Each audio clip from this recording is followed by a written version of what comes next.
there. I'm Hill Rondero, zooming in from Charlotte, North Carolina. I am the owner and lead designer of Row House. We have a studio and shop, and we do full service interior design. I went to college actually for finance, but I hear a lot of that now, and kind of floundered about for a while. And I think when my husband and I met in college, we were of the generation where there weren't a lot of, or there wasn't a ton known about artistic careers in where we grew up. And so ended up moving to Los Angeles and really was inspired and kind of took some time to figure out, okay, what am I really looking at as far as a career? And this and started playing with the creative side of kind of my brain and realizing, oh yeah, this is where I live. This is where I should be. So I opened a little shop there when we were in Long Beach and had our first child. And just kind of started in that world. And then that kind of lent itself to us moving back towards the East Coast to be closer to family, and did my first home renovation and realized, okay, this is perfect. I love this. And then that kind of caught wind and was published. And then it just kind of started organically. Friends, and then after the publishing, would get phone calls. And so I started building a firm really slowly, and had 2 more children. And then about 10 years ago, went off on my own and really kind of launched the firm full service.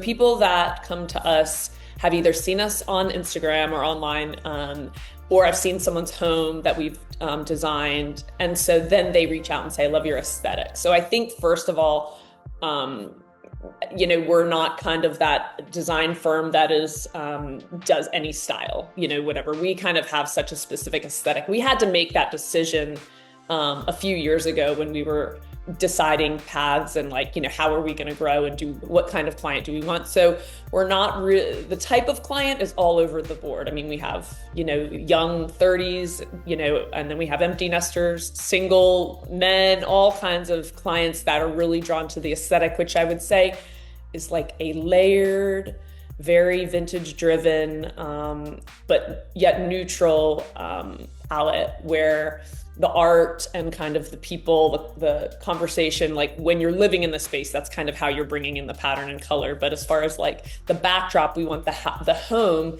as a backdrop to be layered and neutral and cozy. And we like to call it untucked. So it feels very livable and approachable. Repeat clients, they're my favorite, and probably every designer would say that because the trust is there. You've done something that they've loved before. Hopefully that's why they're back.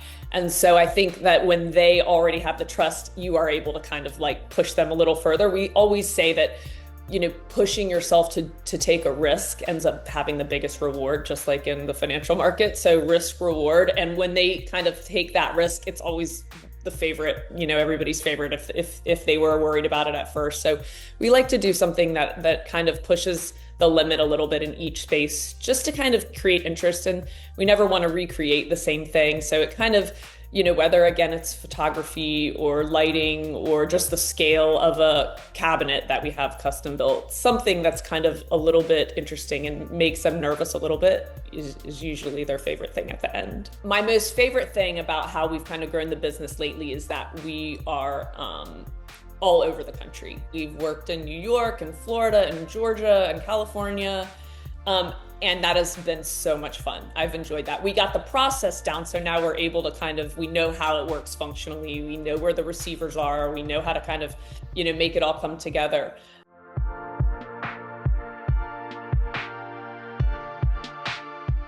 Personally, in my own home, I take a lot of risks and I do a lot of silly things. There's a lot of nude portraiture or funny busts or sculpture that my kids roll their eyes and they're like, what? Because I personally like that. So with a client, sometimes it's not always, that simple for them to get the humor.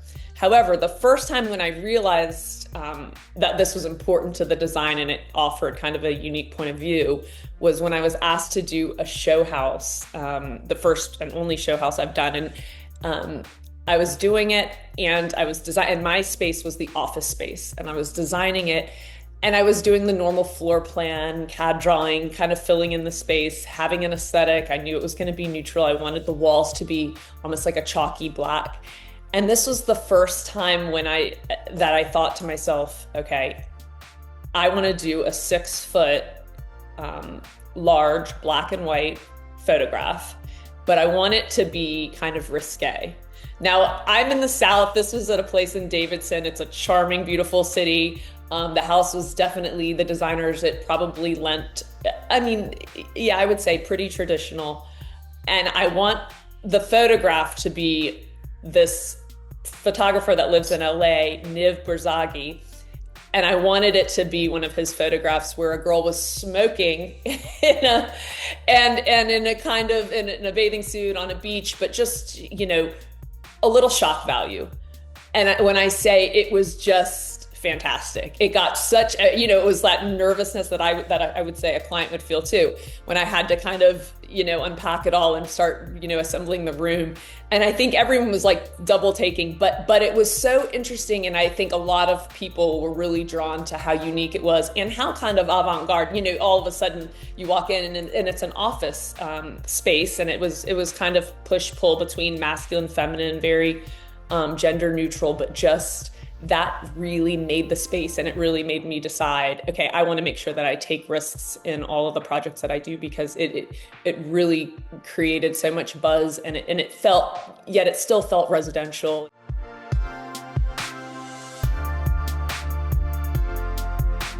The most obvious shift, I think, is the kind of leaving behind the cooler, modern aesthetic that I think we saw for a long time in the early 2000s. I was part of it too. Everything was gray or a shade of gray, and there was a lot of, and even if you warmed it up a tad, there was still such a clean, I almost think of it now, when you think about designers kind of pushing trends or pushing kind of pulling from like their ideas because they're always looking and searching, whereas like builders that build spec homes, they might be behind the curve a little bit if they're not using designers. So sometimes I think of that look as like a spec home look where everything's just too perfect and too clean and crisp.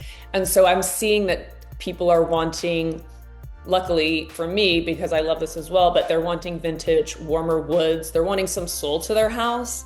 And I definitely feel like, myself included, the pull towards like a European design, but not the European design of the 90s where everything was French country. This more like livable, true British kitchen where, we're exposing, I don't want to say heavy pot racks, but just some of the functionality is exposed where everything's been so tucked away for so long. I think a little bit of the imperfect is seen as beautiful now, and it's kind of, it's adding to the layers of the space. This is something that a lot of designers would say. I'd love to be able to do like a boutique hotel.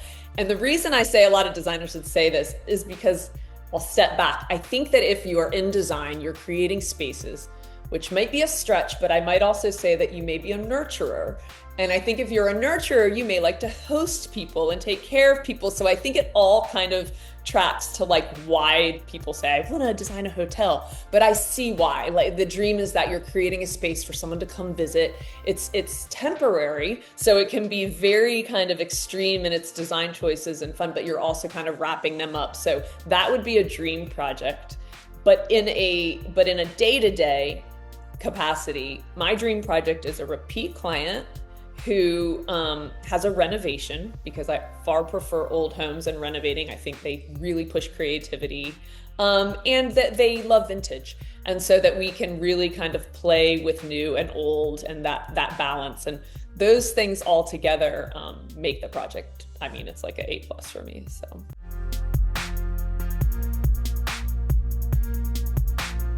I grew up with a builder grandfather and grandmother in real estate.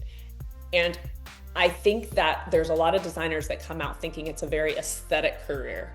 But my biggest piece of advice for a young person is learn the building process, learn the mechanics of the home, learn what the plumbing is, learn what the rough plumbing is. Don't just know what the finishes are, because when you understand how a home is renovated and built, you are able to, first of all, communicate so much more effectively with subcontractors.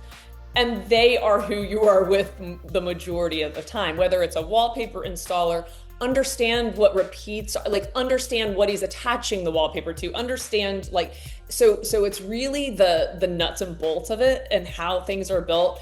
And I think also it's surprising and it's so helpful to a builder or a GC as well when you can speak their language.